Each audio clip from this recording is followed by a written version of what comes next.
So, ayan guys, namalengke nga pala ako, good for 1 week. Bumili ako ng kamatis, 40 pesos. Dalandan, 20 pesos.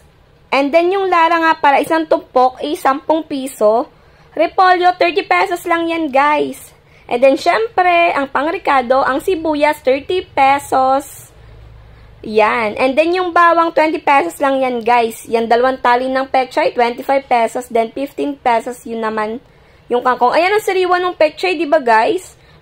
Then, yung Adidas, 100 pesos. Manok, 225. Isang buo na. Yakult, 55 pesos.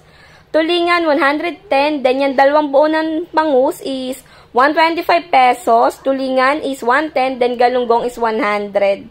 So, ayan na nga lahat yung pinamili ko. Budget namin for 1 week. 900 pesos nga pala sa mga nagtatanong ang total ng napamili ko. So, ayan, diba? Sobrang mura talaga dito sa amin.